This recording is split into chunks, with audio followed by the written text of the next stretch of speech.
হরে কৃষ্ণ। সামনেই রথযাত্রা। জগন্নাথ দেব 15 দিন অসুস্থ লীলার পরে আমাদের দর্শন দেবেন। তো চলুন আজকে আমরা কিছু মাহাত্ম্য শ্রবণ করব। আজকের আমরা যে মাহাত্ম্য শ্রবণ করব সেটা হচ্ছে শ্রীক্ষেত্র মাহাত্ম্য। শ্রীক্ষেত্র মাহাত্ম্যটা কি সেটা আমরা আজকে জানব। চলুন আমরা শুরু করি।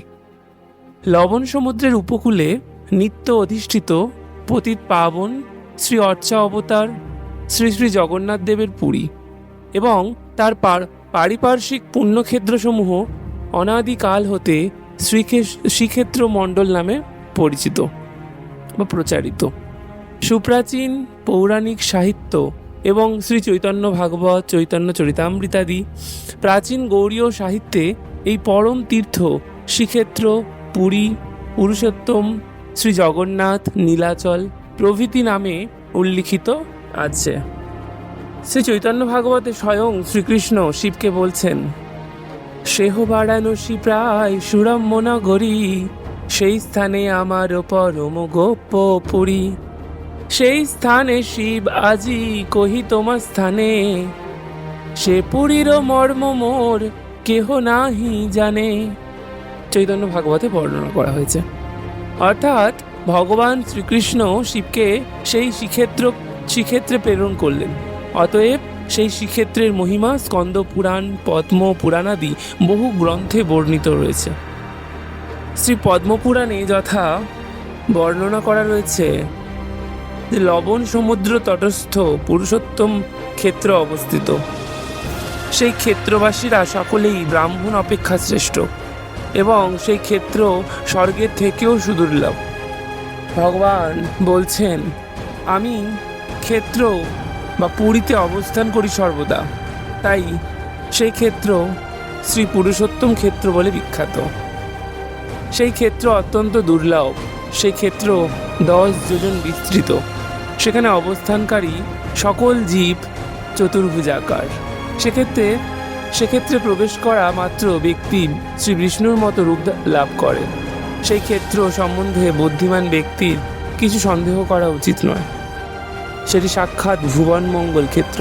সেই ক্ষেত্রে চণ্ডাল দ্বারা স্পর্শ অন্ন আদরের সঙ্গে গ্রহণীয়, কারণ সাক্ষাৎ শ্রী বিষ্ণু যেখানে উপস্থিত আছেন, তাই সেখানকার চণ্ডাল ব্রাহ্মণের থেকেও শ্রেষ্ঠ। সেই ক্ষেত্রে লক্ষ্মী দেবী রন্ধন করেন এবং স্বয়ং জনার্দন ভোজন করেন। সেখানকার অন্ন দেব, ঋষি, বিপ্রেরও অতি দুর্লভ। শাস্ত্রে বলছেন, হরি ভুংষ্টাবশিষ্টং তবাৎ পবিত্রং ভুবি দুর্লভম, অন্নং যে ভুজন্তে মত্বা স্তেষং মুক্তি না দুর্লভা। বলছেন যে শ্রী হরির ভুক্ত অবশেষ অন্ন যিনি ভোজন করেন তিনি মুক্তি লাভ করেন। পবিত্রং ভুবি সর্বত্র যথা গঙ্গা জলং দ্বিজ, তথা পবিত্রং সর্বত্র তদন্নং পাপনাশনম। সেই ক্ষেত্র ঠিক গঙ্গা জলের মতো সর্বত্র পবিত্র। সেই ক্ষেত্রে সমস্ত পাপ ধ্বংস হয়ে যায়। এইভাবে শ্রীক্ষেত্রের বহু মাহাত্ম্য বহু গ্রন্থে বর্ণিত হয়েছে। সিন্ধু তীরে বটমূলে নীলাচল নাম, ক্ষেত্র শ্রী পুরুষোত্তম অতিরম্য স্থান। সিন্ধু তীরে বটমূলে নীলাচল নাম, ক্ষেত্র শ্রী পুরুষোত্তম অতিরম্য স্থান। অনন্ত ব্রহ্মাণ্ড কালে যখন সংহারে, তবু সে স্থানেরও কিছু করিতে না পারে। সর্বকাল সেই স্থানে আমারও বসতি, প্রতিদিনও আমারও ভোজন হয় তথি। বলছি 10 যোজন ব্যাপী এই শ্রীক্ষেত্র ব্রহ্ম প্রলয়েও ধ্বংস হয় না। সমস্ত জীব জন্তু ও কৃমি চতুর্ভুজাকার। এই ক্ষেত্রে নিদ্রার সমাধির ফল, শয়নে প্রণামের ফল, প্রদক্ষিণে তীর্থ ভ্রমণের ফল এবং আলাপ মাত্র স্তবের ফল হয়। যেমন একটা কোনো মেশিন, ইলেকট্রনিক মেশিন, এখান থেকে টিপে দিলে, বটন টিপে দিলে কাজ হয়ে যায়। যে মুখ্য সে জানে না, কিন্তু যে বৈজ্ঞানিক সে জানে কিরমভাবে কাজটা হলো।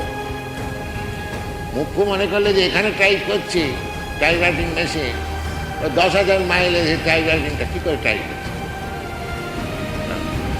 কিন্তু যারা বৈজ্ঞানিক তারা জানে যে কিরমভাবে ইলেকট্রনিক কাজ, সেই রকম ভগবানের শক্তির দ্বারাতে সব কাজ হচ্ছে। সেটা কিরমভাবে হচ্ছে যে ভগবানের সঙ্গে যার পরিচয় আছে সেই বুঝবে, অন্য লোকে বুঝতে পারে না। তারা বলছে নেচার আপনা আপনি হয়ে যাচ্ছে, ভক্তাল্লায় হয়ে যাচ্ছে না, এরকম সব ভগবানের কাছে। ভগবানের ব্রেন এমনি